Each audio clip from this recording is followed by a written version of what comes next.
សួស្តីបងប្អូនទាំងអស់គ្នាឥឡូវយើងតមេរៀនថ្មីគឺមេរៀនមុំម៉ង់ជំពូក1ដដែលហ្នឹងគឺមេរៀនទី2គឺមុំម៉ង់នៃកម្លាំងយើងសង្ខេបរូបមន្តចំណុចខ្លីៗក្នុងមេរៀនហ្នឹងគឺទី1គឺនិយមន័យរបស់មុំម៉ង់អញ្ចឹងមុំម៉ង់មាននិយមន័យមុំម៉ង់នៃកម្លាំងជាទំហំកំណត់ដោយផលគុណរវាងកម្លាំងនិងប្រវែងដៃខ្នោះជាយើងមើលលើរូបមកគេមានទ្វារ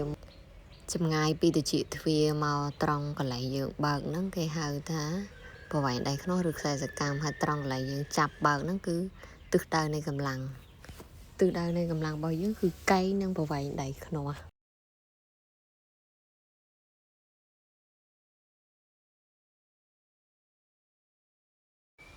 យើងបានទំហំមួយគឺ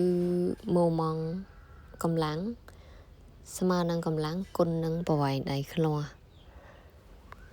ឬ m គេសេជាអក្សរឡាតាំង m ស្មើ f គុណឲ្យ d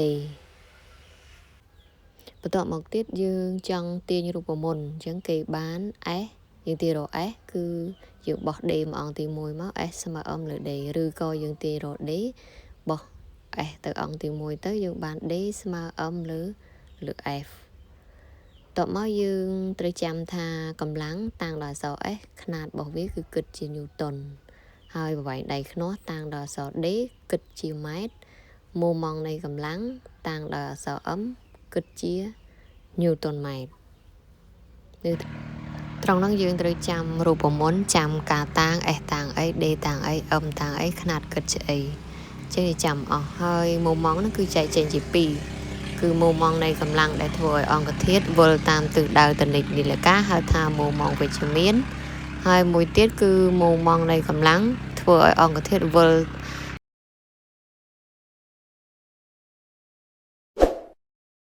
អញ្ចឹងយើងដើម្បីកាន់តែច្បាស់យើងទៅអនុវត្តលំហាត់ទាំងអស់គ្នាអញ្ចឹងយើងមានលំហាត់មួយ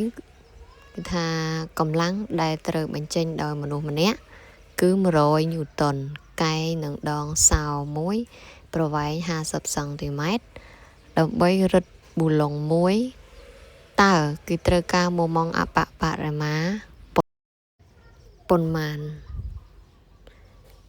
ចឹងយើងមើលលើរូបរបស់យើងចឹងរូបយើងគឺមានសោហើយកម្លាំងចាប់នៅត្រង់សោគឺ100ញូតុនហើយចំណុចចាប់មកកន្លែងដែលយើងមូកខ្ចៅហ្នឹងគឺ50សង់ទីម៉ែត្រ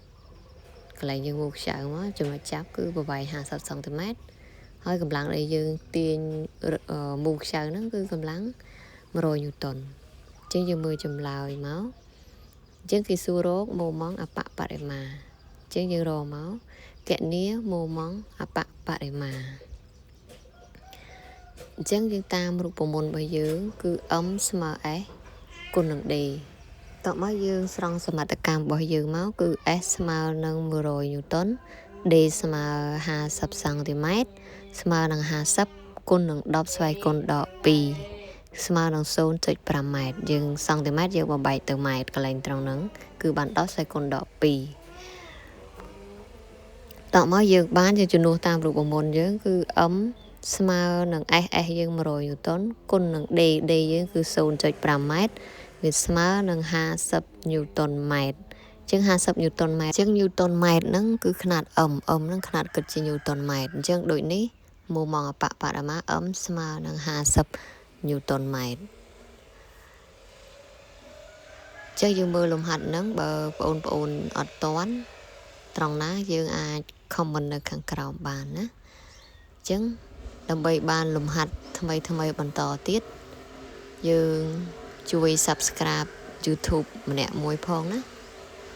អញ្ចឹងអរគុណច្រើនលំហាត់របស់យើងគឺចប់ប៉ុណ្ណឹងអញ្ចឹងវីដេអូក្រោយនឹងជួបលំហាត់ថ្មីបន្តទៀតគឺលក្ខខណ្ឌលំនឹងមាន2ហើយនឹងករណីមាន3